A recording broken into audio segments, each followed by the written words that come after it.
அனைவருக்கும் வணக்கம். வாழ்க வளமுடன். கிரகங்களுடைய பலம் பலவீனம் தெரிஞ்சுக்கிறது எப்படின்னு ஒருத்தர் கேட்டிருக்கிறாரு. ஆமாம், கட்டாயம் அது தெரிஞ்சுக்கிடணும்.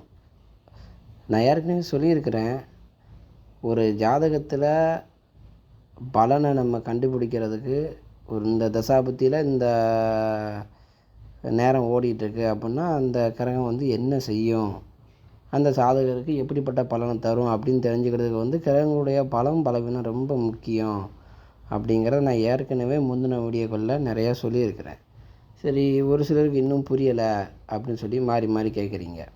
அதாவது உதாரணத்துக்கு உங்களுக்கு ஸ்க்ரீனில் இந்த ஜாதகம் பாருங்கள். இந்த ஜாதகத்தில் ஒரு சில கிரகத்தை நான் வச்சு உங்களுக்கு சொல்லி கொடுக்குறேன்.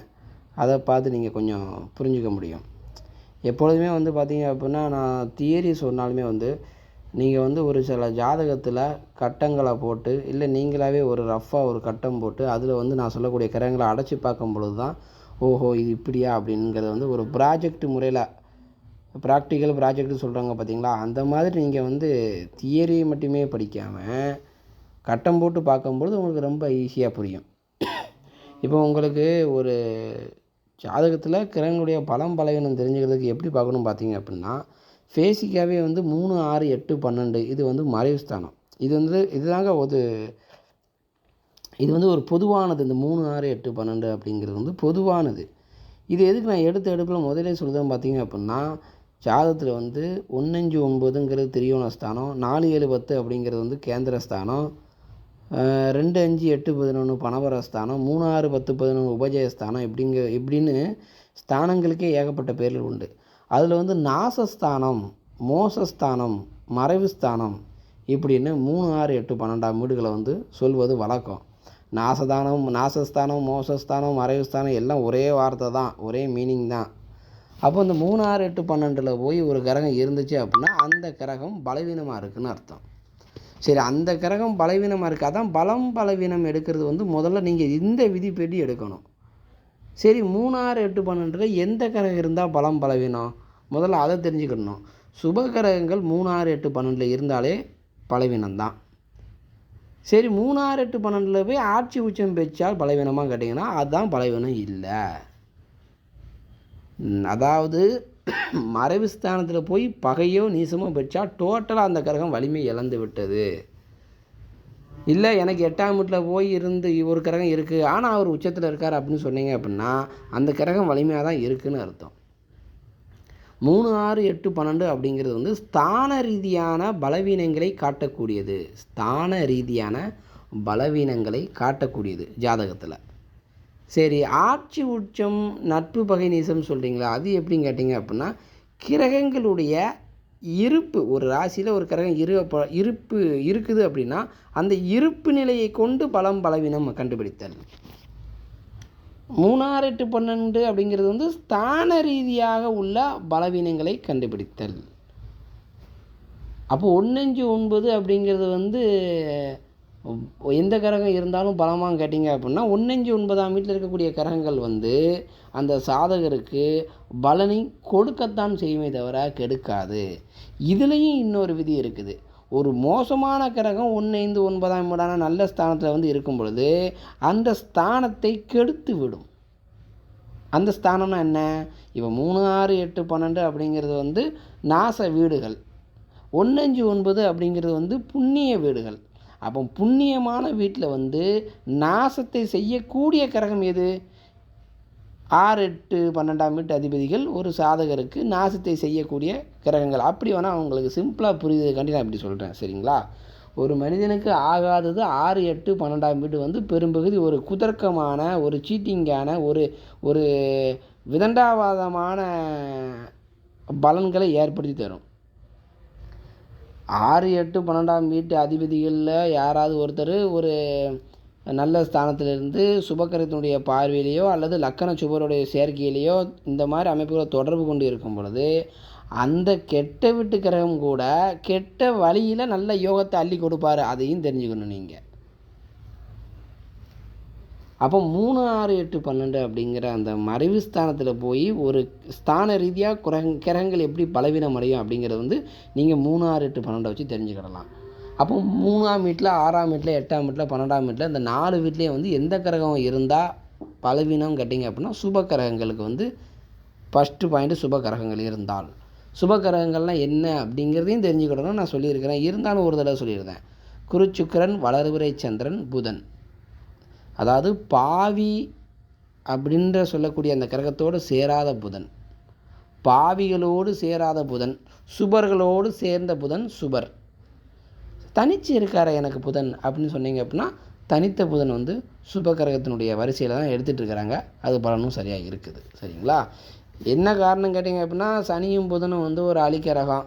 அதனால் வந்து அது அந்த புதன் வந்து இன்னும் சொல்லப்போனால் இரட்டைத்தன்மையுடைய கிரகம், பச்சோந்தி கிரகம். எந்த கிரகத்தோடு சேருதோ அந்த கிரகத்தினோட இதாக மாறிடும். ஆண் கிரகத்தை சேர்ந்தால் ஆண் கிரகமாக மாறிடும், பாவ கிரகத்தை சேர்ந்தால் பாவ கிரகமாக மாறிடும், சுப கிரகத்தை சேர்ந்துச்சா சுப கிரகமாக மாறிடும். எது? புதன் கிரகம். அதனால் புதனுக்கு மட்டும் இந்த விதி விலக்கு. சரி, இப்போது பாவக்கிரகங்களுக்கு எந்த 3, 6, 8, 12 அப்போ இருந்தால் மறைவு ஸ்தானம் இல்லையா பலவீனம் இல்லையா அப்படின்னு கேட்டிங்க அப்படின்னா பாவக்கிரகங்களுக்கு 6ஆம் வீடும் 8ஆம் வீடும் தான் முழுமையான மறைவு ஸ்தானம் அப்படிங்கிறத சொல்லியிருக்காங்க. அதாவது 8, 12 தான் இன்னும் சொல்ல போனால் முழு மறைவு ஸ்தானம் அப்படின்னு பார்க்க போனீங்க அப்படின்னா 8ஆம் வீடும் 12ஆம் வீடும். இதில் 6ஆம் வீடு கூட காலரை முக்கால் முழு அப்படின்னு தான் சொல்லலாம் இதை வந்து. அப்போ 3ஆம் வீடு அப்படிங்கிறது வந்து கால் மறைவு ஸ்தானம், 6ஆம் வீடு அரை மறைவு ஸ்தானம், 8ஆம் வீடு முக்கால் மறைவு ஸ்தானம், 12ஆம் வீடு முழு மறைவு ஸ்தானம். இதில் 8ம் 12ம் கிட்டத்தட்ட முழு மறைவு ஸ்தான விதியின் அடிப்படையில் அதாவது அனுபவ இதில் பார்க்க போனால் 8ஆம் வீடும் 12ஆம் வீடும் ஒன்று போல தான் இருக்குது. முக்கால் மறைவு ஸ்தானம் அப்படிலாம் இல்லை. ஆமாம்.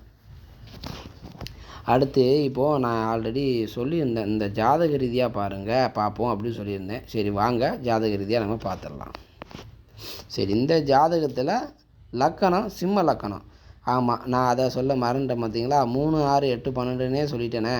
லக்கணத்தில் இருந்தால் ராசியில் இருந்தால் அப்படின்னு இன்னும் ஒரு சிலருக்கு சந்தேகம் வந்துடும். லக்கணத்தில் இருந்து தான் சரிங்களா. லக்கணத்தை தொட்டு தான் என்ன வேண்டும். இன்னும் ஒரு சிலர் வந்து லக்கணத்துக்கு அடுத்த ராசியை 1ன்னு வச்சு எழுதுனீங்க, அதுவும் கூடாது. இன்னும் உங்களுக்கு சில பேருக்கு ஜோதிடம் பிடிபட மாட்டேங்குது. லக்கணத்தை தொட்டு தான் எண்ணணும். 1, 2, 3 அப்படின்னு 12 வரைக்கும் தான் கட்டம் இருக்குது. லக்கணத்தை தொட்டு எண்ணும்போது 1, 2ன்னு எண்ணுங்க. சரிங்களா? அப்போ லக்கணத்திலேருந்து 3ஆம் வீடு, லக்கணத்திலேருந்து 6ஆம் வீடு, லக்கணத்திலிருந்து 8ஆம் வீடு, லக்கணத்திலிருந்து 12ஆவது வீடு அப்படின்னு எண்ணி பார்த்தீங்க அப்படின்னா லக்கணத்துக்கு பின்னாடி உள்ள ராசி வந்து 12ஆவது வீடாக வரும். இதுதான் நாச வீடுகள், மறைவு ஸ்தானங்கள். சரி, இதே பாயிண்டில் இப்போ இந்த ஜாதகத்துக்கு வந்துடுவோம். இந்த ஜாதகத்தில் 3ஆம் வீட்டில் போய் யார் இருக்கான்னு ஃபஸ்ட்டு பாருங்கள். 3ஆம் வீட்டில் செவ்வாய் இருக்கார். 3ஆம் வீட்டில் செவ்வாய் இருந்தால் மறைவு ஸ்தான விதியின் அடிப்படையில் பலவீனம் பெறுமா அல்லது பலம் பெறுமா? பொதுவாக 3, 6, 8, 12 சுபக்கிரகங்கள் இருந்தால் மறைவு ஸ்தானம் பலவீனம்னு சொன்னேன். அதே அந்த சுபக்கிரகம் ஆட்சியோ உச்சமோ பெற்றிருந்தால் பலவீனம் கிடையாது அப்படிங்கிற சொல்லியிருந்தேன். இந்த இடத்துல சிம்ம லக்கணம் இந்த ஜாதகக்காரரு நீங்கள் ஸ்க்ரீனில் பார்க்குறீங்களா, இதில் வந்து செவ்வாய் வந்து 3ஆம் வீட்டில் இருக்கிறாரு. 3ஆம் வீட்டில் இருக்கக்கூடிய செவ்வாய் வந்து பாவக்கிரகமாக இருக்கிறதுனால 3ஆம் வீடு மறைவு ஸ்தானம் கிடையாது. சரி, மறைவு ஸ்தானத்தில் இருந்தால் பலவீனம்னு பார்த்தோம். அங்கே ஆட்சி உச்சம் பெற்றா பலவீனம் இல்லை, ஓரளவுக்கு அந்த கிரகத்திட்ட வலிமை இருக்குன்னு பார்த்துருந்தோம். அது சுபகிரகத்துக்கு. பாவக்கிரகத்துக்கு 8, 12 தான் மெயின் அப்படிங்கிறதையும் சொல்லியிருந்தேன். இந்த ஜாதகத்தில் 3ஆம் வீட்டில் பாவக்கிரகம் இருக்கார். இதை எப்படி எடுக்கிறது? சுபகிரகம் இருந்தால் தானே பலவீனம்னு சொன்னேன், பாவக்கிரகம் இருந்தால் பலம்னு சொல்லலையா. பாவக்கிரகங்கள் 3ஆம் வீட்டில் இருந்தால் நல்லது, ஒரு வகையில் நல்லது, அதை அப்படி எடுத்துக்கோங்க. சரி, இதே பாவக்கிரகம் 3ஆம் வீட்டில் இருந்து பகையோ நீசமோ பெற்றிருந்தால் பலவீனம். அந்த பாவமும் பாதிக்கப்படும், அந்த கிரகமும் அந்த கிரகத்தினுடைய காரகத்துவங்களும் அந்த கிரகத்தினுடைய ஆதிபத்திய பலன்களும் அந்த சாதகருக்கு சிறப்பாக இருக்காது, சிறப்பிப்பது இல்லை. இப்போ இந்த சாதகத்துக்கு செவ்வாய் 3ல் மறைஞ்சிருக்கிறாரு. இந்த செவ்வாயினுடைய ஆதிபத்திய பலன் என்ன? 4ஆம் வீட்டுக்கும் 9ஆம் வீட்டுக்கும் ஆதிபத்தியம் பெற்ற கிரகம். அப்போது 4ஆம் வீடு தாயார், 9ஆம் வீடு தந்தையார், 9ஆம் இடம் பிதிரு பாக்கியஸ்தானம், 4ஆம் வீடு சொத்து சுகம், வண்டி வாகனம், இடம், வீடு, இந்த மாதிரி சம்மந்தப்பட்ட பலன்கள் இந்த சாதகருக்கு திருப்திகரமாக இருக்காது. இது தாங்க விதி. சரி, நீங்கள் ஜாதக பலனை கணிச்சு ஆராயும் பொழுது இதுக்குள்ளே இன்னொரு அமைப்பு இருக்குது பார்த்தீங்களா. இந்த ஜாதகத்தில் 5ஆம் பார்வையாக 11ஆம் வீட்டிலேருந்து குரு செவ்வாயை பார்க்குறாரு. 3ஆம் வீட்டில் மறைந்த செவ்வாயை 11ஆம் வீட்டில் இருக்கக்கூடிய வேலனுடைய பார்வை என்ன? 5, 7, 9. அப்போ வேலன் தன்னுடைய 5ஆம் பார்வையை அந்த செவ்வாயை பார்க்குறாரு. அப்போ இந்த வேலனுடைய பார்வை பட்டதால் இந்த செவ்வாய்க்கு வலிமை கிடைத்து விட்டதா அப்படின்னு கேட்டிங்க அப்படின்னா, வலிமை அதாவது ஒரு கிரக பலம் எப்படி எடுக்கணும்னு கேட்டிங்க அப்படின்னா 100 மடங்கா, 50 மடங்கா, 25 மடங்கா, 75 மடங்கா எந்த அளவுக்கு வலிமையாக இருக்குன்னு தான் கிரகத்தை நம்ம பார்க்குறோம். சரி, குரு பார்வை பட்டவுடன் அந்த கிரகத்திற்கு, அதாவது பகை பெற்ற ஒரு கிரகத்திற்கு குரு பார்வை கிடைத்தவுடன் தனி மெஜாரிட்டி பலம் வந்துடுமா? அதாவது இப்போ பகை வச்சு 25% வலிமையோடு இருக்கக்கூடிய இந்த செவ்வாய்க்கு குரு பார்வை கிடைத்ததால் 75% பலம் கிடைத்து விடுமா? பகை நிலைமையில் இருக்கக்கூடிய இந்த செவ்வாய் 25 மார்க் வாங்கியிருக்கார, குரு பார்வை பார்க்குறாரு, அதனால் 75, 85 மார்க்குக்கு வாங்கிருமா, கிடைச்சிருமா அப்படின்னு கேட்டிங்கன்னா அப்படி கிடையாது. செவ்வாய்க்கிட்ட இருக்கக்கூடிய மார்க் என்னன்னு கேட்டிங்க அப்படின்னா 25 தான். செவ்வாயினுடைய மதிப்பீடு ஒரு ஜஸ்ட் பாஸ் கூட இல்லை, பகை நிலைமையில் இருக்கிறாரு. அப்போ அவருக்கு குரு பார்வை இருக்கனால பெரிய கெடுதலை செய்யாது, நல்லது தான் அப்படின்னு ஒரு சிலர் சோசியல் சொல்லுவாங்க. அதுக்கு என்ன பலன் கேட்டிங்க அப்படின்னா, 3ஆம் வீட்டில் செவ்வாய் இருந்து பகை நிலைமையில் இருக்கும் பொழுது அந்த செவ்வாயினுடைய ஆதிபத்திய பலன்களும் அந்த செவ்வாயினுடைய காரக பலன்களும் அந்த சாதகருக்கு சிறப்பிப்பது இல்லைன்னு சொன்னோம் பார்த்தீங்களா? அதாவது நல்ல ஒரு திருப்திகரமாக இருக்காதுன்னு சொன்னால், தந்தை இருக்கலாம், தந்தை தந்தையாக இருக்க மாட்டார். அப்போது சொத்து சுகம் இருக்கலாம், அதை அவரால் அனுபவிக்க முடியாது, அல்லது இருக்கலாம் அப்படின்றத விட அதாவது பகை வச்சாச்சு 25% தான் அவர்கிட்ட வந்து ஒரு பவர் இருக்குது. அப்போது பெரிய சொத்து சுகம் இருக்காது, அதனால் வேலை பார்க்க சாப்பிட வண்டி ஓட என்னத்தையோ ஒரு இருக்குக்கு ஒரு வீடு இந்த மாதிரி இருக்கும் அப்படிங்கிற ஒரு பலன் கணிக்கிறீங்கன்னு வைங்க. இந்த குரு பார்த்தனால என்ன ஆகும் அப்படின்னு கேட்டிங்க அப்படின்னா, அந்த இருப்பை வச்சு அப்படியே மேனேஜ் பண்ணி கொண்டு போக முடியும். சரி, குரு பார்க்கல, அப்போ என்ன ஆகும் அப்படின்னு கேட்டிங்க அப்படின்னா, கட்டாயம் கடன் வாங்கக்கூடிய சூழ்நிலைக்கு இவர் தள்ளப்படுவார். ஒரு சந்தர்ப்ப சூழ்நிலை எப்போ வரும்? மோசமான தசாபுத்திகள் வரும்பொழுது கடனை அடைக்க முடியாமல் சீரழிவார். கடன் வாங்குறது பிரச்சனை இல்லைங்க, கடன் அடைக்கிறதானுங்க மேட்ரு. அப்போ இந்த குரு பார்வை இருக்கிறதுனால இந்த செவ்வாய் பகை பெற்றாலும் அந்த 4ஆம் வீட்டு ஆதிபத்திய பலன்களையும் 9ஆம் வீட்டு ஆதிபத்திய பலன்களையும் சாதகருக்கு சங்கடம் இல்லாமல் கொடுத்து கொண்டு போயிட்டே இருப்பார். அப்போ பாக்கியஸ்தானம் வந்து பாக்கியாதிபதி, அவனுக்கு என்ன பாக்கியசாலி யோகசாலி 1000 கோடி சொத்து வச்சுருக்கான் அப்படின்னு சொல்லாட்டியும் கூட கடன் இல்லாத வாழ்க்கை இருக்கலாப்பா, அதுவே ஒரு பெரிய யோகம் இல்லையா அப்படின்னு இந்த குரு பார்வை சொல்ல வைக்கும். அவருடைய சேமிப்பு அப்படிங்கிறது வந்து பெருசாக இருக்காது. ஏன்னா 9ஆம் இடம் பாகிஸ்தானத்துக்கு ஆதிபத்தியம் வாங்கி செவ்வாய் வராரா, அதனால் அந்த வார்த்தையை நான் மாறி சொல்கிறேன். அப்போது குரு பார்வை இல்லை அப்படின்னா என்ன ஆகும்? பாக்கியாதிபதி 3ல் மறைஞ்சிட்டார, பகை வச்சுட்டார, அவர்கிட்ட என்ன வலிமையாக இருக்குது, அதனால் என் வாழ்க்கை கடனோட ஓடுது அப்படின்னு சொல்கிறதுக்கு சாதகத்துக்கு பலன் கரெக்டாக இருக்கும். குரு பார்த்துட்டார்லா, கடன் அப்படின்ற ஒரு மேட்ரு இருக்காது. கடனை வர அந்த குரு பார்வைக்கு நீங்கள் பலம் என்னன்னு கேட்டிங்க அப்படின்னா இதுதாங்க. அதுக்காண்டி 100 மடங்கு வலிமையோ அல்லது 25 மார்க் வாங்கின அந்த செவ்வாய்க்கு கூடுதலாக 10-15 மார்க் கிடச்சிடும் அப்படின்னு நினைக்காதீங்க. இந்த ஜாதக பலனை நீங்கள் இப்படி இருக்கும்போது அந்த ஜாதக பலனை கணிக்கும் பொழுது இப்போ 4ஆம் வீட்டு ஆதிபத்திய பலனையோ 9ஆம் வீட்டு ஆதிபத்திய பலன் சார்ந்த பலனை உங்களுக்கு வருது அந்த ஜாதகம் கணிக்கும் பொழுது. அப்போ அதில் என்ன மேட்ரு நீங்கள் எடுக்கணும்?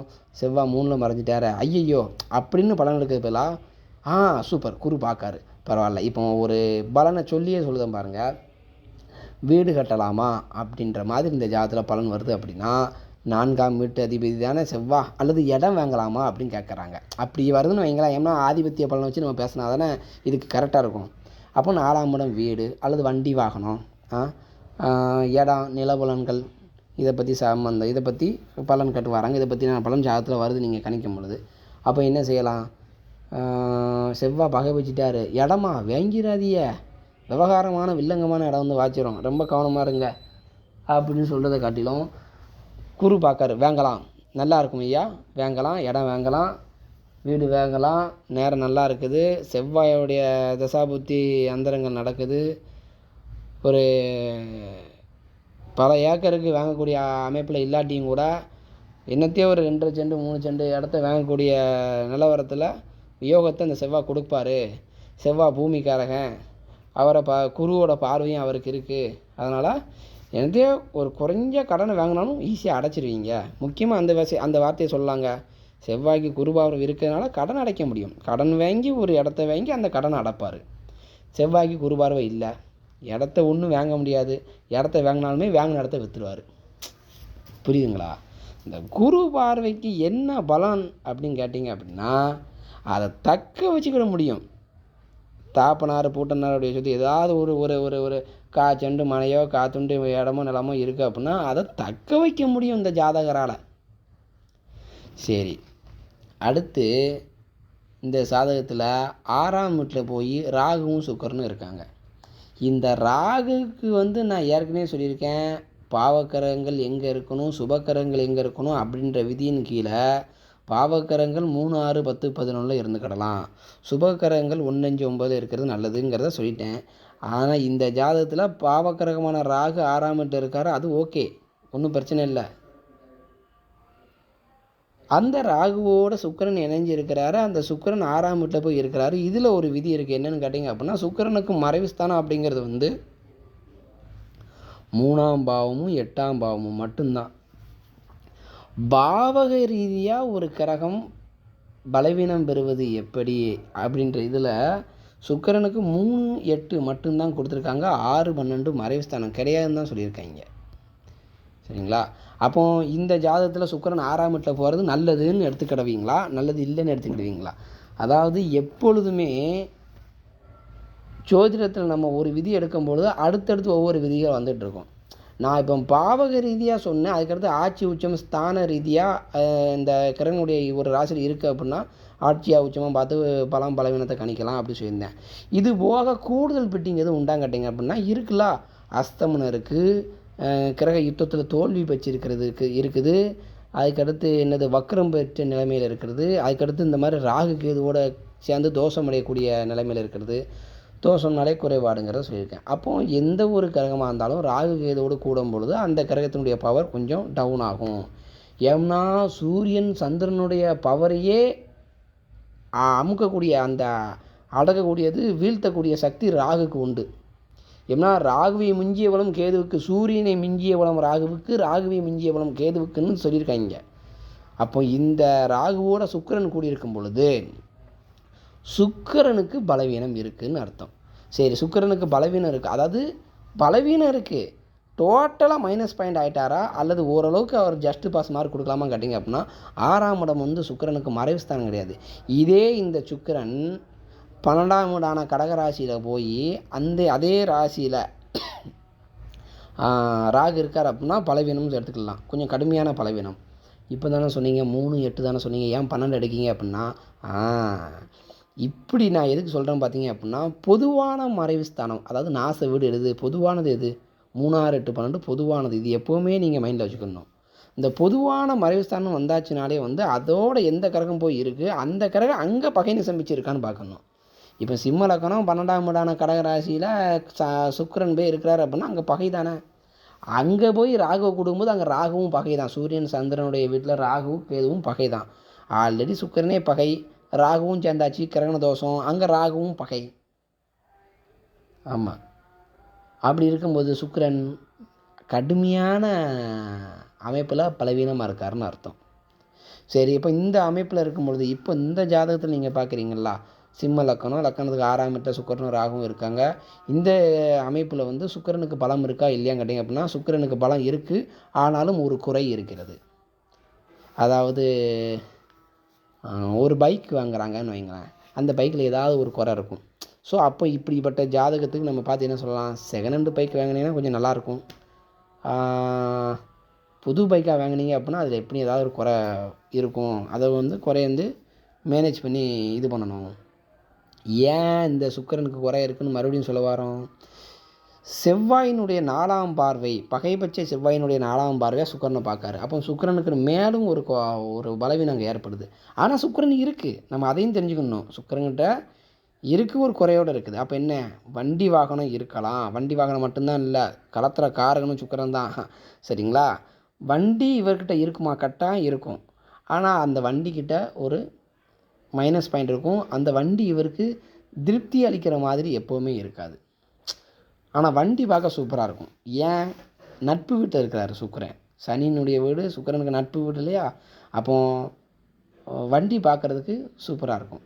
ஒரு ஹோண்டா ஸ்டார் சிட்டியோ அல்லது ஸ்ப்ளெண்டரோ இந்த மாதிரி பைக்கை வச்சுருக்காருன்னு வைங்களேன். அந்த வண்டி பார்க்க பளபளன்னு நீட்டாக வச்சுருப்பார். ஆனால் வண்டியை இவருக்கு பிடிக்காது. என்ன காரணம்? ராகுவோடு சேர்ந்து வண்டிக்கிட்ட ஒரு குறை கிடக்கு. ஏதாவது ஒரு குறை இவருக்கு அதில் கட்டாயம் ஈஸியாக அந்த கிரகமானது இவருக்கு இது பண்ணும். ஏன்னா 6ல் போயாச்சுடா சுக்கிரன். 6ல் போனது மட்டும் ஒரு குத்தம் இல்லை. ராகுக்கு இதுவோட கூடியாச்சுன்னா கிரகண தோஷம் தான். இவருக்கு பிடிக்காத மாதிரியே வண்டி இருக்கும். இவர் நினச்ச மாதிரி வண்டி இருக்காது. கொடுத்துட்டு மாற்றலாம் பார்த்தாலும் அதுவும் என்ன தான் இருந்தாலும் இவருடைய விதிப்பலன் தானே. நம்ம லக்கண ரீதியாக பார்க்கும்போது விதிப்பலன் தானே பார்க்கும். அப்போ அப்படி தானே இருக்கும். சரி, வண்டின்னு பார்த்துட்டோம். உயிருள்ள ஒரு பொருள்னு எடுத்து உயிருள்ளதுன்னு அடுத்து அதாவது உயிர் காரகத்துவம் உயிரற்ற காரகத்துவம் சொல்லியிருக்காங்க எல்லா கிரகத்துக்கு. அப்படி பார்க்க போனால் சுக்கிரனுடைய உயிருள்ள காரகத்துவம் மனைவி தானே, அல்லது பெண்கள் அப்படின்னு எடுத்துக்கோங்க, பெண் தோழின்னு எடுத்துக்கோங்க. அப்புறம் என்ன ஆகும்? இவருக்கு கேரக்டர் குறைபாடான கிட்டத்தட்ட அப்படிப்பட்ட ஒரு பெண் தோழி வாழ்க்கையில் பெண்களுடைய பழக்கமே அப்படி தான் இருக்கும். அப்படி கிடச்சிது அப்படின்னா அவருக்கு அப்படி தானே இருக்கும். இவருக்கு அந்தளவுக்கு ஒரு முழு திருப்திகரமான ஒரு ஈடுபாடு இருக்காது. கிடைச்ச அந்த ஒரு பைக்கும் நல்ல ஒரு தெளிவான பைக்காக இருக்காது. இப்படியும் கிரகத்தினுடைய அந்த பலம் பலவீனத்தை இப்படியும் எடுத்து பார்க்கணும். சரி, 3, 6, 8, 12 12ல் கேது போகிறாரு. பாவக்கிரகம் இருந்துக்கிடலாம். அதனால் அந்த ஸ்தானங்களில் வரும்போது பாவக்கிரகம் இருந்துக்கலாம். சரி, 12ஆம் வீட்டில் சந்திரனுடைய வீட்டில் கேது இருக்காரு. அது ஒன்றும் பாதிப்பு இல்லையா? அந்த பாதிப்பு தான் இல்லைன்னு சொல்ல. பட் அது நீங்கள் எப்படி எடுக்கணும்னா திசைக்கு எடுக்கணும். திசா புத்தி பலன் எடுக்கும்போது அது வேறு பலன். அதை அப்புறம் சொல்கிறேன். சரிங்களா? இப்படி தான் கிரகங்களுடைய பலம் பலவீனத்தை பார்க்கணும். சரி, இதுலேயே இன்னொரு விதியும் இருக்குது. அதையும் சொல்லிடுறேன். ஒரு லக்கணம்னு எடுத்து பார்க்க போனீங்க அப்படின்னா அதில் 3, 6, 8, 12 இப்போ நான் சொன்னேன் பார்த்தீங்களா? அந்த வீட்டுக்கு அதிபதிகள் இன்னொரு வீட்டில் போய் இருக்கும்பொழுது அந்த வீட்டை கெடுக்கும். இது எப்படி அப்படின்னு கேட்டிங்கன்னா, இப்போ 8ஆம் வீட்டு அதிபதி ஒரு லக்கணத்துக்கு ஆகாத கிரகம் தானே. சிம்ம லக்கணத்துக்கு மட்டும் 8ஆம் வீட்டு அதிபதி 5ஆம் வீட்டுக்கு ஆதிபத்தியம் வாங்கி வருவார். நீங்கள் ஸ்க்ரீனில் பார்க்குறீங்களா? இந்த ஜாதகத்தில் சிம்ம லக்கணம் இந்த ஜாதகத்துக்கு மட்டும் 8ஆம் வீட்டு அதிபதி மிகப்பெரிய கெடுதலை செய்கிறதுக்கு வாய்ப்பு இல்லை. ஏன்னா அவரே 5ஆம் வீடு ஒரு புண்ணிய வீட்டுக்கு ஆதிபத்தியம் வாங்கியிருக்கிறார். சரிங்களா? சரி, அப்போ சிம்ம லக்கணத்தை பொறுத்த வரைக்கும் யார் ஒரு கெடுதலை செய்யணும் பார்த்தீங்க அப்படின்னா சனி சுக்கிரன் இந்த 2 கிரகங்கள் தான் மெயின். அப்புறம் ராகு கேது சிம்ம லக்கணத்தாருக்கு இருக்கக்கூடிய இடத்த பொறுத்து தான் நம்ம கணிக்க முடியும். ராகு கேது மட்டும் இந்த இடத்துல இருக்கலாம் வைக்கலாம் அப்படிங்கிறது நான் பொது வீடியோவில் இதில் தனியாக ஒரு வீடியோ தான் சொல்ல முடியும். இதில் கோர்வையாக சொன்னேன் அப்படின்னா உங்களுக்கு புரியாது. அப்போ சிம்ம லக்கண ஜாதகக்காரங்களுக்கு சனியும் சுக்கிரன் தான் கொடும் பாவிகள், கொடியவர்கள், சாதகரை சங்கடப்படுத்தக்கூடியவர்கள். சனியும் சுக்கிரனும் மட்டும்தான். புதன் கூட ஒரு வகையில் சிம்ம லக்கண ஜாதகத்தில் பிறந்தவங்களுக்கு புதன் அந்த சாதகரை வாழ வைத்தே தீரணும் அப்படின்றது ஒரு ரொம்ப இம்பார்ட்டன்ட் கொடுக்கக்கூடிய கிரகம் புதன். அதனால் ஏன்னா புதன் சூரியனை மிகவும் நேசிக்கக்கூடியவர். சூரியனை தன்னுடைய முதன்மை நண்பராக நினைக்கக்கூடியவர் புதன். அதனால் சிம்ம லக்கணத்தில் பிறந்தவங்களுக்கு புதன் கெடுக்க மாட்டார் அந்த ஜாதகரை. அப்போ சனியும் சுக்கிரனும் அப்படின்னு எடுத்து பார்க்க போனால் சனி சிம்ம லக்கணத்தில் பிறந்த ஜாதகமாக இருந்துச்சு அப்படின்னா, நான் எதுக்கு இந்த விதியை மட்டும் இப்படி சொல்ல பார்த்தீங்க அப்படின்னா, ஒவ்வொரு லக்கணத்துக்கும் ஆகாத கிரகங்கள் ஒரு சில கிரகங்கள் தான் இருக்க முடியும். அந்த கிரகங்கள் வலிமை கூடாமல் இருக்கணும். வலிமையாக இருக்கலாம், தனி வலிமை பெறக்கூடாது. இப்போ சிம்ம லக்கணத்தில் பிறந்து சனி மட்டும் தனித்து 3ஆம் வீட்டில் போய் உச்சம் வச்சிருக்காரு. எந்த கிரகத்தினுடைய சேர்க்கையும் பார்வையும் இல்லை. முக்கியமாக சுப கிரகத்தினுடைய சேர்க்கையும் பார்வையும் இல்லைன்னு வைங்களேன், அது குத்தம்தான். ஏங்க சனி தான் உச்சத்தில் இருக்கார் அப்புறம் என்ன குச்சம் அப்படின்னு கேட்பீங்க. அதைத்தான் இப்போ நான் சொன்னேன். அவயோக கிரகங்கள் தனி மெஜாரிட்டி இருக்கக்கூடாது. மிதுன லக்கணம்னு எடுத்துக்கோங்க அல்லது கன்னி லக்கணம்னு எடுத்துக்கோங்க. இந்த மிதுன லக்கணத்துக்கும் கன்னி லக்கணத்துக்கும் அதிபதி யார்? புதன். புதனுக்கு முதல் தரமான விரோதி யார்? செவ்வாய். அந்த மாதிரி ஜாதகத்துக்கு செவ்வாய் உச்சத்தில் இருக்கக்கூடாது. மிதுன லக்கணத்துக்கோ கன்னி லக்கணத்துக்கோ செவ்வாய் போய் உச்சம் வச்சுட்டார் அப்படின்னா அது ஜாதகம் அவயோக ஜாதகம். கடக லக்கணத்துக்கு சனி சுக்கிரன் புதன் இந்த 3 கிரகத்தையும் நீங்கள் எடுக்கணும். 3 கிரகமும் வலிமையாக இருக்கக்கூடாது. வலிமையாக இருக்கக்கூடாதுன்னா அதுக்காண்டி பகை நேசம் பெற்று இருக்கணும்னு நினச்சிடாதீங்க. மீடியமான அமைப்பில் இருந்தால் கூட போதும். நட்பு அப்படி இருந்தால் கூட போதும். இந்த மாதிரி ஜாதகங்களில் ஃபுல்லாக லக்னாதிபதியை விட லக்கணத்துக்கு இப்போ கடக லக்கணம் எடுத்துக்கிட்டிங்க அப்படின்னா சந்திரனையோ அல்லது சிம்ம லக்கணம் எடுத்துக்கிட்டிங்க அப்படின்னா சூரியனையோ, இந்த மாதிரி சூரியன் சந்திரன் லக்னாதிபதிகளை விட அதற்கு எதிர்மறையாக நான் இப்போ சொன்னேன் பார்த்தீங்கன்னா, கடக லக்கணத்துக்கு சனி சுக்கிரன் போதேன், சிம்ம லக்கணத்துக்கு சனியும் சுக்கிரனும், இந்த மாதிரி கிரகங்களை வந்து லக்னாதிபதியை விட வலுத்துறக்கூடாது. அப்படி வலுத்துட்டா வாழ்க்கையில் மோசமான திசைகள் வரும்போது கடுமையான போராட்டங்களையும் வாழ்க்கையில் சில பல கஷ்டங்களையும் நிறைய சந்திக்க வேண்டிய சூழ்நிலை ஏற்படும். இல்லை திசை கொஞ்சம் நல்லா இருக்குது, ஓரளவுக்கு நார்மலாக மீடியமாக வாழ்க்கை ஓடும். இப்படி தான் கிரகங்களுடைய பலவீனத்தை வந்து தெரிஞ்சுக்கிடணும். சரிங்களா? இதே போல் 12 லக்கணத்துக்கும் ஒவ்வொரு லக்கணத்துக்கும் இந்தந்த கிரகம் இப்படி இருக்கணும் அப்படிங்கிறத வந்து நான் உங்களுக்கு ஏற்கனவே சொல்லியிருக்கிறேன். இருந்தாலும் இந்த வீடியோ வந்து உங்களுக்கு ஓரளவுக்கு புரியுதா அப்படிங்கிறத பாருங்கள். நன்றி, வணக்கம். ஜோதிட ரீதியான வேறு சில பலன்களோடு அடுத்த வீடியோவில் உங்களை நான் சந்திக்கிறேன். வணக்கம்.